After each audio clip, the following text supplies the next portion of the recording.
Hi, welcome to my channel. My name's Chance, and it's time to talk about some board games. Now, I'm going to be doing some hot takes today, and I only have two games on the docket, but I feel like these games have not been receiving enough attention. They're a little bit underrated, and now I would say they're kind of both of them have their own little weirdness to them. So let's talk about these, see if these games are interesting to you. And just to let you know, I have played both these games 3 times, so it's not really hot takes. This is nearing review status, but I want to get them both played a couple more times before I do like a full review on these games. So with that being said, let's dive right into this and kick things off with 23 Knives. Now, 23 Knives is basically a social deduction party game, I guess, but I would say has more trappings of kind of like a normal board game than a lot of the other social deduction games I've played, and has some uniqueness to it that I personally really enjoy. Now, before I dive into those thoughts, let's give a broad overview of how this game works, because I feel like we're going to need that to kind of discuss this a little bit more.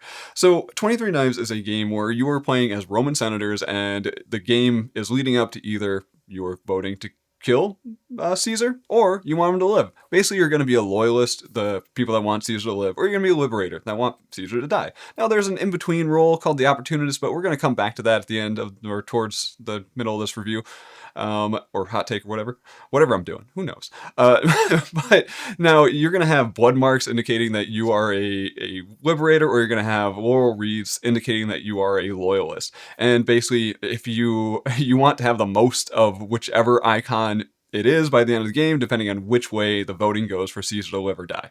Now, at the beginning of the game, you're going to be dealt this character card that's going to start with a certain number of symbols. So basically, you're going to start on one of those sides. And then over the course of the game, players are going to be adding cards to your tableau. Maybe you're going to take away some cards from your tableau or add cards to your own tableau a little bit over the course of the game. But those cards are going to also have those blood marks and laurel wreaths on them, which are going to change your alignment during the game. And this is where I think the game is at its most interesting. It's because, like, usually when you play a social deduction game, you're kind of dealt out your role cards. Like, this is who you are. This is what you're doing during the game. And a lot of social deduction games, I feel like, have the same exact strategy, where it is just act like a good guy the entire game and see if you can pull off a win as the bad guy or whatever. Like, even if you're the bad guy, act as a good guy.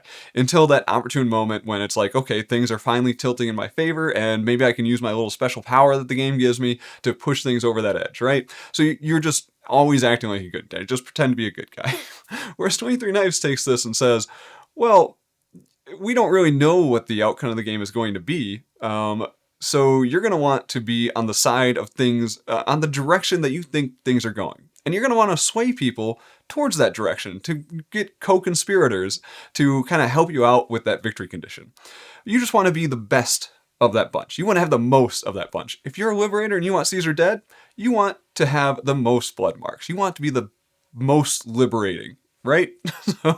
So it has this really cool system where you also are going to be dumping these cards, those vote cards in the center, and some of them are going to be face down, but some may be face up if you choose to play into those certain areas. And those face up cards, people will be like, oh, you flip a card face up, and it's going to be like, oh, you put 2 dubs in there? Oh, 2 dubs is a lot. You don't want Caesar to die, so maybe you're a loyalist. Ooh, and now the players that are going to watch you and be like, oh, you're a loyalist. And those liberators out there are going to be, they're watching you like a hawk, and they're going to be like, oh, we don't want you to be a loyalist. So they're going to start giving you cards as blood marks. And then you're all of a sudden going to look at your tableau and be like, crap. I don't think I want Caesar to live anymore. So now you're going to be switching your strategy and being like, I'm throwing knives in. I got to get knives in there. I need Caesar to die at the end of this game because that is now the side I am on. And there was one player during one of my games that called this out. Like in the middle of the game, he was like, because there was an action called sway. And he was all of a sudden just like, you're literally swaying people.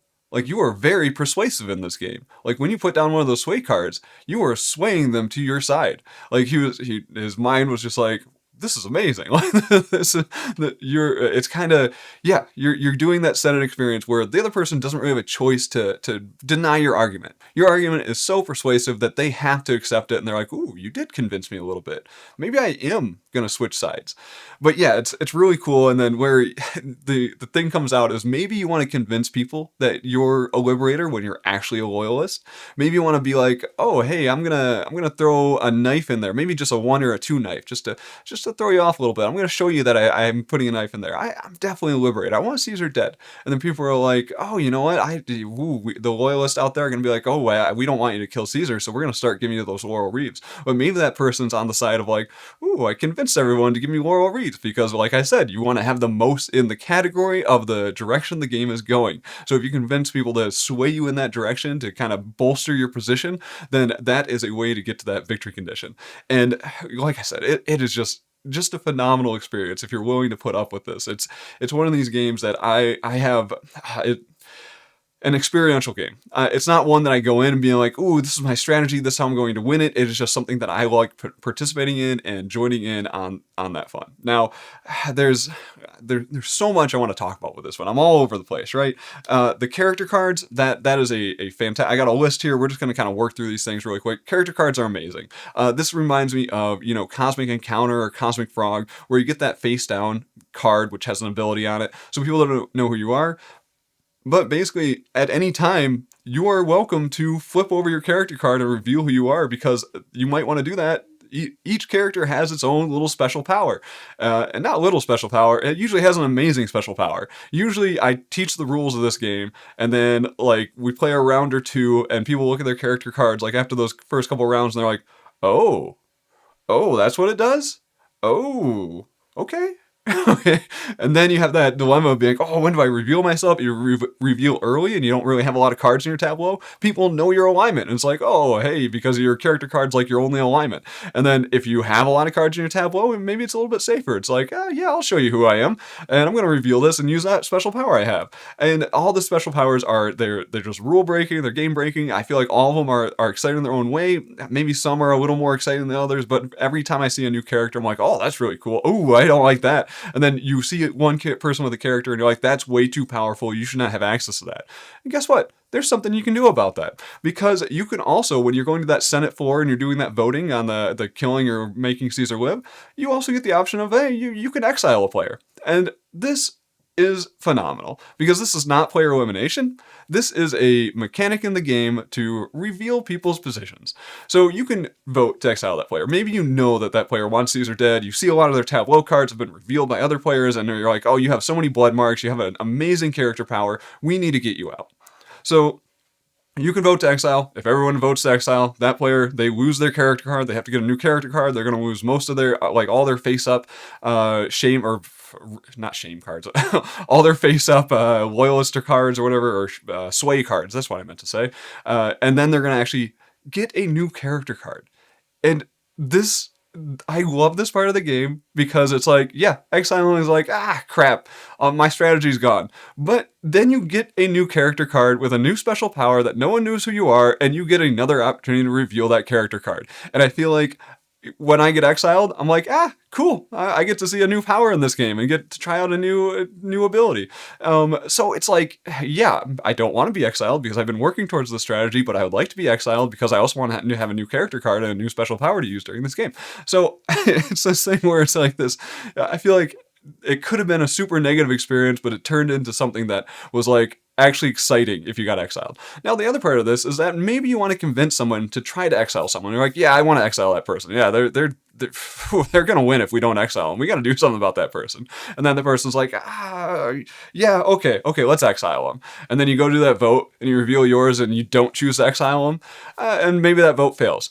That player that called for the exile is now shamed. They have to reveal all of their sway cards. You now know their exact position because they made a mistake and they tried to exile someone, and everyone was like, nope, you're trying to pull something over on us, so we're going to shame you in this. And I absolutely love this, because that person's going to be like, wait, I thought you guys wanted him exiled. Like, meh, I just wanted to see what would happen. And I really wanted to know what position you were in. And now you have that option of being like, oh, you're not very strong in the position I thought you were in, so we can just leave you alone. Or it's like, oh, all your cards are revealed. We know which direction you're going. We're probably going to vote to exile you now. So it's this phenomenal mechanic where, yeah, it makes betraying interesting and exciting. I think sometimes betraying can feel very hurtful. But in 23 Knives, man, it's just so much fun. Like all the mechanics in this are so much fun. Then there's this other thing that happens. Like every time the turns go around the table, like once you get back to a certain player, you're gonna have a Tribune event thing where you do this. You're gonna reveal 2 cards, and it's gonna be like 2 conditions, and all the players are gonna vote on getting one of those cards to process. The card's going to be something like, oh, maybe all players close their eyes, and then the loyalists are going to open their eyes. So you know who's on your side. Which is really cool because you're like, oh, hey, we're working together. But now you know who your competition is, because if you're trying to get them to win, you're like, oh, you have a bunch of cards in front of you and you're a loyalist, so I might want to get rid of you before the end of the game because I would like to be the winning loyalist. So now you know who's on your side, but you also know who you're competing for that victory. But the other problem is that 2 or 3 turns later, they might not be on your side anymore because maybe you've swayed them in the other direction. Maybe other players have swayed them in the other direction. So it's a incredibly dynamic social, like I said, social management game. Like Space Biff said in his review, social management. This is what it is. Okay, so we got a bunch of things here. I got character cards. Oh, the theme. I love the theme. The Roman Republic Senate thing. Also the flavor text on the cards. You get background of all the characters on there. It's really good. And then those voting conditions. You get a little history of like Caesar and the Senate. All of it is really well done. I talked about the sway cards. I love the fact that you were literally swaying people during this. Like you're given that card and it's like, oh, yep, you've definitely pushed them into that direction. So the social management, really good. All the voting stuff, it's probably my favorite voting game. I wish the voting had happened more often, to be honest. Then the Exile and Shame, just went over that. Now the player count, I have played this at 3, 6, and 7 players. 3 players is... it's interesting. It has a little slight modification to the rule to make 3-player work, and it was very functional. I'm actually going to say I had a great time playing it 3 players. It was really cool where it was a little easier to keep track of like which direction the players were going in. So I felt like it had that going for it, where it was just easier to manage the information in the game. But I would say I did enjoy the higher player count games a lot more. They just take a lot longer, and also the play time on BGG way off. Like 30 to 60 minutes. I think my 3-player game took like 45 to 60 minutes. A 6-player game, yeah, hour and a half to 2 hours. A 7-player game, yeah, 2 hours. Like that 30 to 60 minutes is so far off. But once I get in those higher player counts, this is where there's a pro and a con. Like at that 6 and 7-player count, it gets way harder to manage information in the game. Like it's very difficult to keep track of what's going on. Like very difficult to keep track of which direction people are going. You can't remember who put the knives in the little voting center, and you're like, oh man, oof. It's all over the place on that one. And just managing that information is really difficult. But this is another one where I feel like this is where the social interaction shines. Like convincing people, like, oh, you want to kill Caesar? Yeah, I want Caesar dead. Yeah, we're definitely killing Caesar. I'm throwing more knives in there, right? Right? Yeah, let's do that. And so like that social manipulation, that social structure of the game, the social influence that you're trying to pull at the table, I feel like that becomes more important at those higher player counts. It's not just the cards, it's not the mechanical structure of the game anymore that really matters as much. I mean, it still matters and it's still a lot of fun, but it is trying to convince other players of your position, or lie to other players about your position.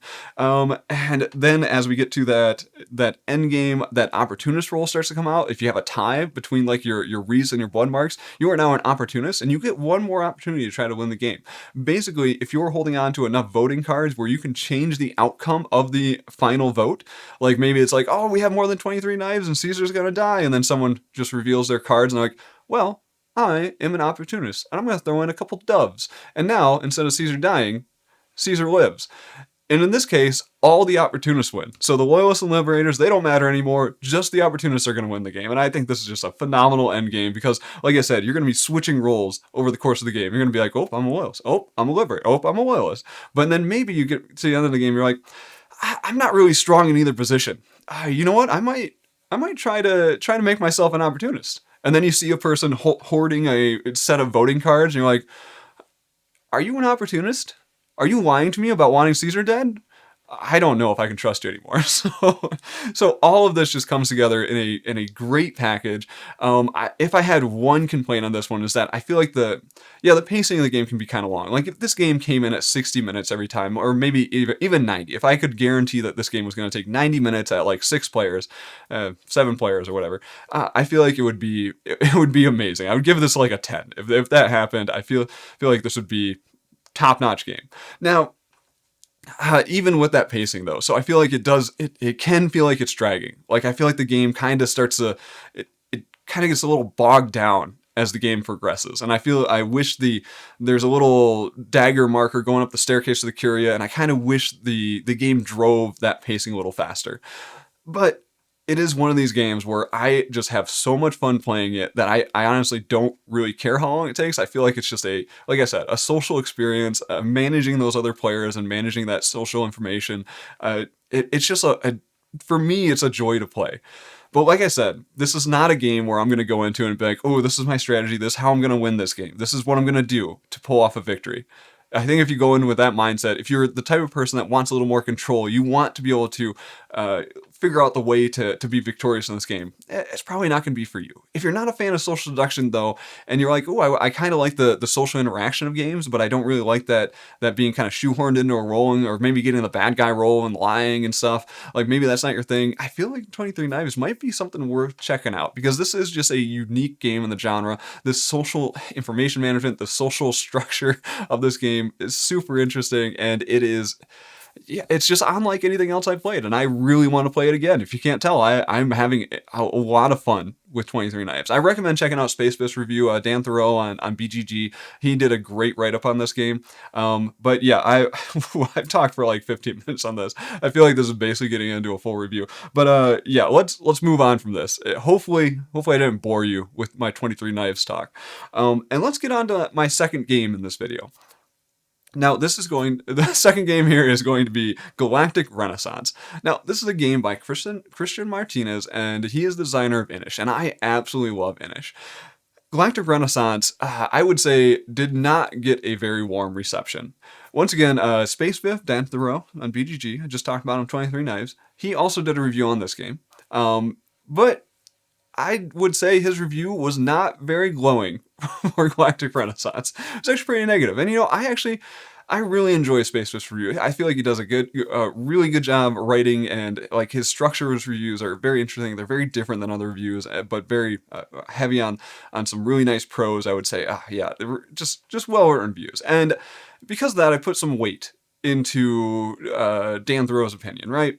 And Galactic Renaissance kind of was like, he didn't give the warmest reception, so I put it off. I put it off my radar. But then it turned out that because of maybe this not so warm reception, Galactic Renaissance you can pick up pretty cheap. It's usually like $45 on Amazon. I think it was released at like $80. I think I picked it up on sale for $30. And I was like, I can't pass this up. I need to try this. I really like Inish. I like this design. I feel like this sounds unique, so I wanted to give this a shot. I played it at 3 players, and I absolutely loved it. I was like, I'm addicted to this. This is amazing. I played it again the next weekend, or like right away. I was like, yep, definitely want to play this. I think I said I played this 3 times. I think I've only played it twice. I want to get a third play in. So just, yeah, correction for the beginning of the video there.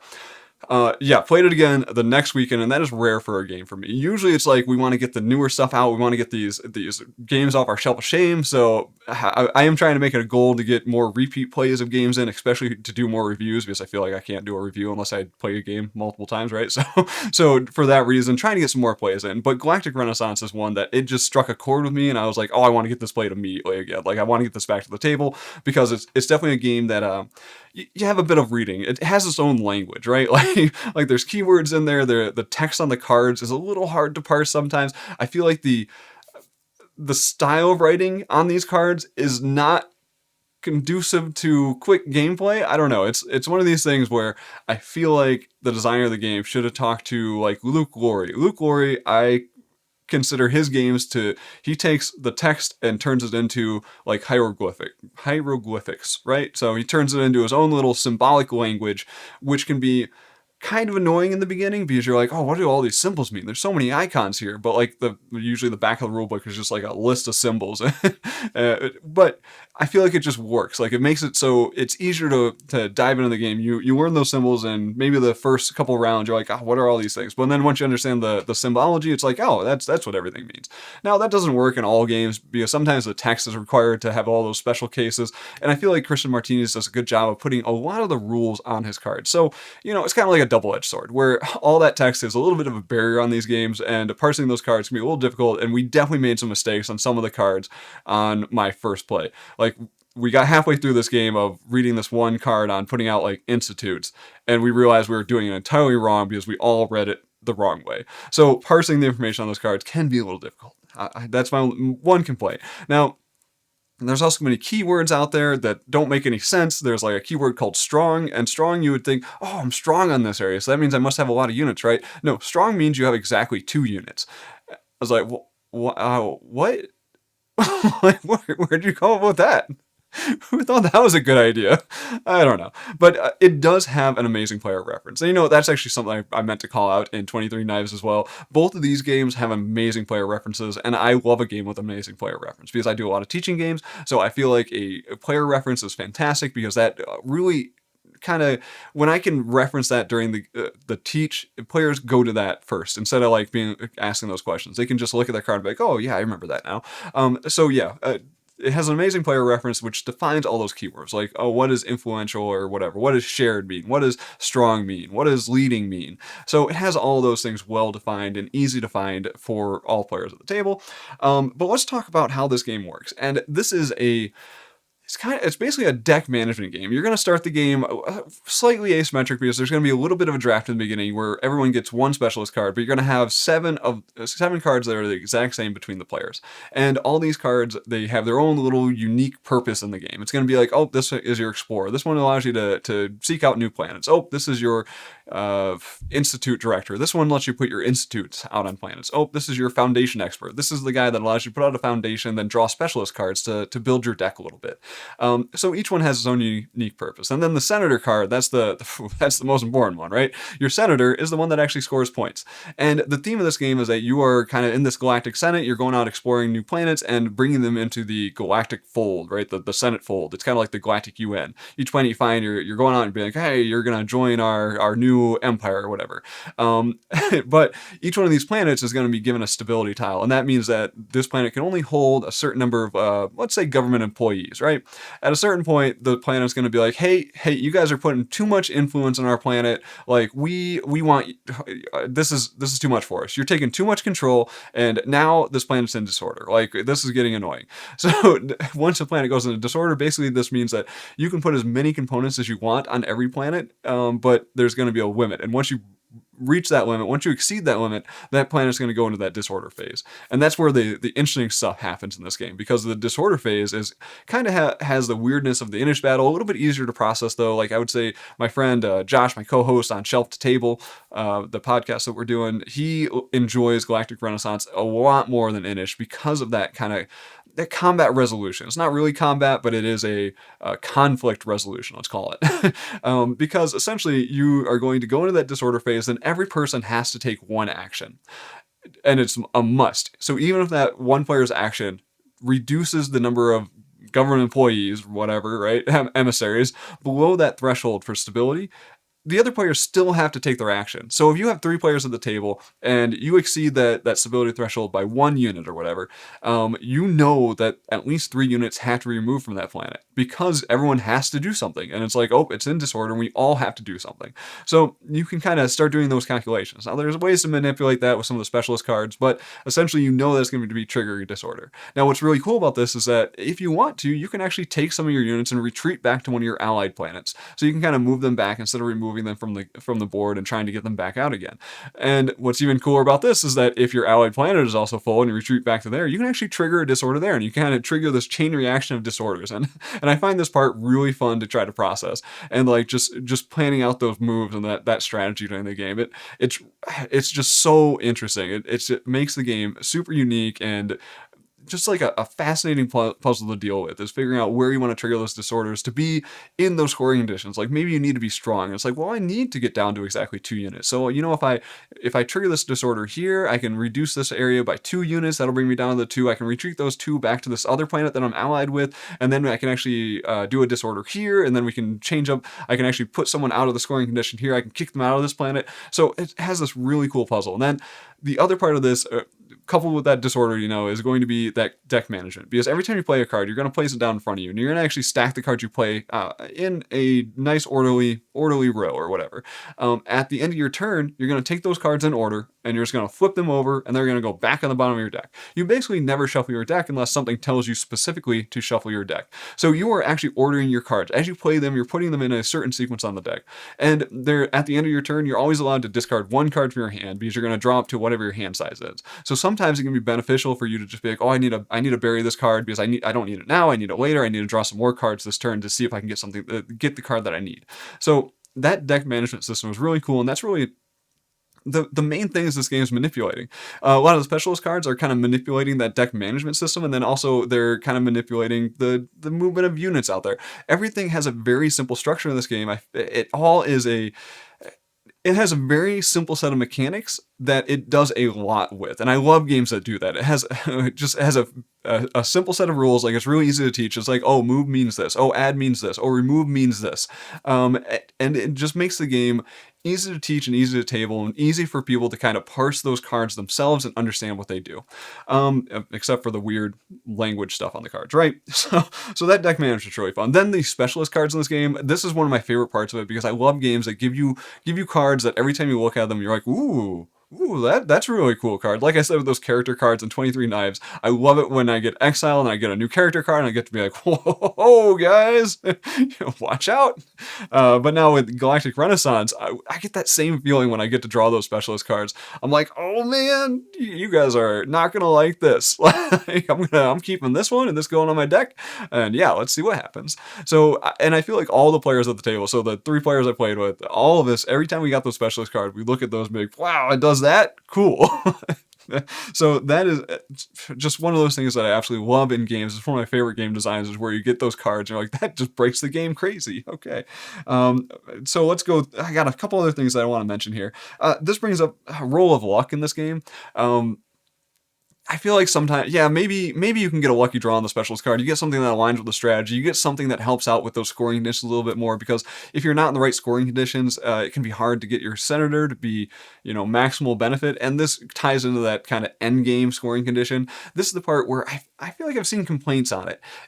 So you're going to score up and then until you get to 20 points. Now, if you ever land between 20 and 30 points, you have to move your scoring token back down to 20. That basically means that you have to have a nice big swing at the end of the game. You have to score at least 10 points, getting from 20 to 30 in one turn to be able to close out the game. The first person to do that wins the game. Now, this is something that people, like I said, I've seen people kind of complain about this, and they're like, oh, I'm just kind of burning through my deck to try to get the card I need to score the points I need or whatever. But I did not have this experience in either of my plays. The players at the table didn't see this as a problem either. They're like, oh no, this made it like super interesting. I will say that maybe this definitely brings out some luck with those specialist cards and getting something that just works a little bit better for you early in the game, and then you somehow get into a runaway. I feel like usually two of the 3 of us are generally, actually no, all of us are pretty close. I think our first game there was a bigger spread between all 3 of us, but the second game where once we knew the rules, I felt like all of us were pretty close. Might have been some turn order advantage. So the first game, the first player won, and the second game, the second player won. So maybe there's some imbalances there with the specialist cards and the turn order, and when you get that senator card, but you know what? I reached the end of some of those rounds, and like I remember being at 18 points on the game I won. So I won the second game as the second player in turn order. I was at 18 points, and I had the senator card in my hand, and I was like, I'm not going to use it to score 6 points because that's going to knock me back down to 20. So I need to figure out a way to score 12 points in a single turn. And that became my objective. Like, I was like, I need to be able to do this because scoring 2 points is not going to benefit me. And then I'd have to wait for my senator card to cycle back through. So figuring out that puzzle, figuring out that strategy, how do I position my units out there to be able to put myself in that position to win? And then how do I deal with the other players triggering those disorders and just kind of screwing up my plans? And it was a really fun puzzle to deal with. So I don't know. I wasn't bothered by that 10 points to win thing. The other players at my table were not bothered by it. But maybe that's going to be annoying for some people. Well, apparently it is annoying for some people. I don't know why. Now, the only complaint I have on this game is the odd pacing with it. There is definitely some, like some of your early turns, they can be over in, like 30 seconds or something. Some of your later turns might take like 2 to 5 minutes. But 5 minutes, that seems like it's pushing it. But it can be this thing where as you get more specialist cards, it's like, oh, take another action, take another action, take another action. That's kind of the point of getting specialist cards and also getting these planet tokens or whatever. That allows you to play more cards in your turn, to take more actions in your turn. And puzzling this out can be very complicated. It definitely has a little bit of, it can be a little bit AP prone because you're trying to be like, oh, I want to play this card. Oh, maybe I need to play this card first though to move these people out, to get these people out on the board, and then to move these out there. And then you also have the issue with the portal tokens. So there's going to be portal tokens out on the planets, which are going to tell you which planets can travel, you can travel between. And that was one of the hardest things to track, because on your turn, you're like, oh, I have units over here, I want to get them over there. And you just be like, oh, I'm going to move them over there. And then you'd look and be like, oh, wait, there's no portal there. Shoot. So tracking those portals was a little bit difficult. I wish the portals were a little bit more visible. I do really like how the game looks though on the table with the planets going everywhere. It definitely has a little more space feel than a game with like a fixed board. Definitely a table hog though, just FYI. So yeah, I don't know. I feel like I need to end this one here. I've been talking about this one for like 15 minutes as well.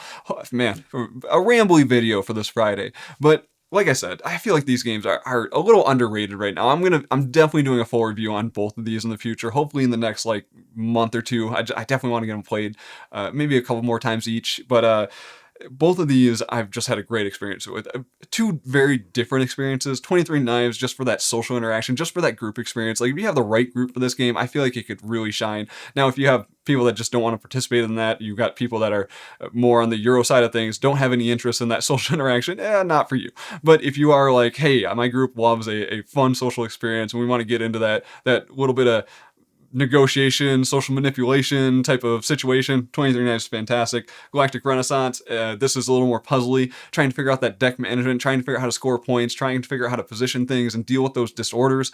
It definitely has a really, it seems to have some depth to it that I really enjoy, coupled with some randomness and some powerful game-breaking cards, which is the type of game I like. I like to have that depth of strategy with just kind of that sprinkling of chaos in a game. And I feel like Galactic Renaissance has both those components for me.